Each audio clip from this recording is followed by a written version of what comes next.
mean, even like you said, Connor Bashar, they're studs they're known for, or Magoo and Rocco, they're not line-bred dogs. Yep. And if you look at the pedigrees, like they are the result of generations of trying to get and establish a look. Yep. And then from there, you could, once you get the look that's consistent, or throughout the pedigree, and you get it in one dog that has everything, now you can build off that dog and line breed from it.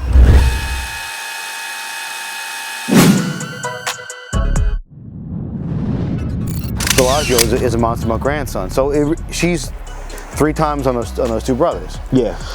And she also has the tank in there and Bellagio, you know what I mean? So it's a really nice pedigree to her.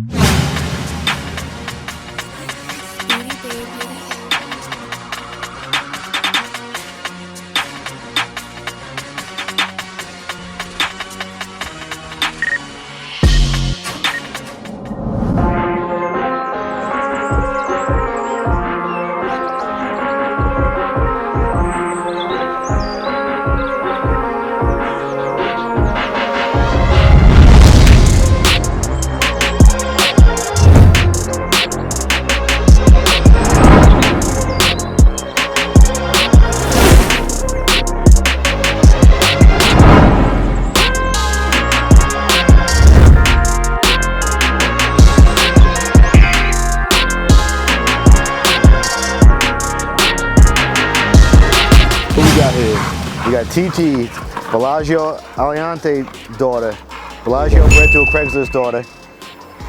Fucking beast, yo.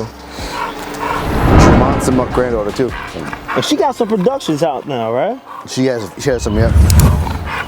And who'd you breed her to? I bred her to Champion Duce, Yokozuna's son. Oh man. One of the most extreme, I guess standard, whatever you want to call them, 20-inch dog. Yeah. And Duce is a problem, man. He is. You know, we've had the opportunity to see Duce multiple times. And shout out to my man Sean from Live Strong, who produced him.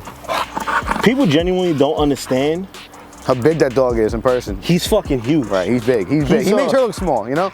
And there's the thing. Not only is he a standard, well, what they call a standard, yeah, he's 20 inches, right? Right. Which for me personally, that's XL height. I don't care what no one says. And he's the shordest dog in his litter, so yes. Take it as that. He's not an anomaly that happens to be big as a small litter. There's the thing, bro.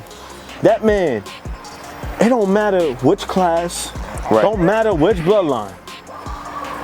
Duce comes out, he's gonna be able to stack with anybody. Right. Shit, I think one of the only dogs that can really stack next to him is Matilda, in all honesty. That's crazy, bro. In your opinion, explain to the people on YouTube, because, you know, people think that Bellagio is, you know, the end all be all. Like when we're talking about the older blood, a lot of people talk about Bellagio, and Bellagio was a great dog. Yeah, he's better. But I want you to explain to them who Layla's father is and what's the correlation between Layla and Bellagio, because you hear Bellagio and that's the only thing. There's actually a lot of correlation. So Bellagio is out of a Coleon King, bred to a Titanium Tank daughter, right? And then Layla is out of Titanium Tank, bred to a Coleon King granddaughter. It did a little different way. Little different. Right. Similar blood. Similar blood, right. So when this beast right here has a daughter now, which the productions are phenomenal. Right. They're amazing. Right. You brought her to older Gotti blood. Just to tie it all back together, right. I do think Bellagio throws his own look. I like the dog a lot, I really do. And I also like the bottom side of her mom's pedigree with Craigslist in there. And Monster Mutt. Monster Mutt, she has both those dogs on that side. Yeah. Craigslist and Monster Mutt are brothers. Absolutely. And then, you know, Bellagio is a Monster Mutt grandson. So she's 3 times on those 2 brothers. Yeah. And she also has the tank in there and Bellagio, you know what I mean? So it's a really nice pedigree to her, which will complement all the other stuff I have going on with similar blood. The blood thing is like, she has the traits you're looking for. I mean, I would like a slightly different headpiece on there, which is what Duce brought, but I mean, as far as the body, she's only 6 weeks off of dropping a litter. Her pup is 6 weeks old right now, 6.5 weeks old. And she's not looking bad. I mean, she's thin, but she's not, you know, you can still see what she is. She's very well put together. Right. Very well put together. Look at that girl right there. This is like... She's very excited. Chocolate tried too. Chocolate tried too, she got everything. Chocolate tried too. Yeah. And for those of you that are new, that's the color that everybody wants right there. That chocolate tri, lilac tri. Over here, we just want the dog to look good and the traits to really pop out. Don't matter the color. And she's a good dog personality-wise too. Yeah, very, very good dog. So. And I noticed that I came here earlier in the year and I saw her. Yeah, she was phenomenal. Yeah, she was phenomenal. You know. Hey, Dan, I appreciate the hospitality, no problem, bro. Thank you for having me over. Anytime. Taking pictures of Chanel because I'm pictures. Oh yeah, I forgot about those. Really dope. You know, but I appreciate the hospitality, having this conversation because I feel like this is a conversation that a lot of people, you know, especially in the bully community, people that are, you know, dog breeders of any breed, these are the type of discussions that, you know, are not really shown like that. Right. People have all the time behind closed doors. But you know, but having these type of conversations, bringing out the educational aspect behind it and understanding, you know, genetics, gene pool, breeding, the importance of a pedigree. It's really, really big, man. And we're definitely going to get together again. And, you know, we're going to have we're going to really talk about some One more thing, the pedigree that you just made me think of is people look at the pedigree like as a collection of names. And that's completely reading it wrong.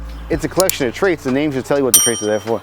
Yeah. So if you have like, say, XYZ dog, and you don't know XYZ dog has these type of fronts, these type of rears, this type of headpiece, and you see him and his pedigree 3 times or whatever, and you're like, oh yeah, look, it's loaded with these bigger name dogs, but you have to understand that you're just compounding these traits you may not want. Yeah. Even if the dogs look good on paper, as far as like they're well-known dogs, nice dog, but it may not be the way you want to go with it. And pedigree is just trait reading. That's all it is. Yo, and that's the thing. Even with big name studs, just because you might have that big name stud in the pedigree, even if it's further back, it doesn't mean that the dogs up front are going to have it. I feel like, and this is the thing, we spoke about this before. With each breeding, when you talk about the complexity of genetics, each dog with each breeding has a completely different set of genetics per dog. And I feel like people don't understand that when really diving into, you know, recessive traits, dominant traits, and it gets much more intricate. And that's why, like, I wanted to have this conversation with you. You get what I'm saying? Because, you know, people need to understand this is actually a science. It's not as, you know, easy as people make it seem to get a bag. Like, no, when you're really trying to create something, it's really need to study. It's hard. To make a bag when you're trying to make something is much harder. I mean, it's easy to just do a tried and true formula and be like, I'm going to make dogs like what's ever already in the market, and I'm going to sell them for this price and I'm going to make some money. But if you're trying to make something your own thing, like I said before, it may work, it may not work, you may not get what you want. It's a much longer process. Absolutely. You know, or a dog being consistent, like you got to really do it for a period of time and start gaining the trust of people. Like, oh, this guy's actually doing what he says he is, and the dog's getting better. Absolutely. And it's a longer route, but it's more fulfilling, I feel like. You know? It's a longer route, but when you're creating your own program and trying to work towards your own look with your own specific traits and creating that gene pool, it's worth it. Because at the end all be all, what people don't understand is when you've been building for this, you already got that head start. You already got everything that you need, you know?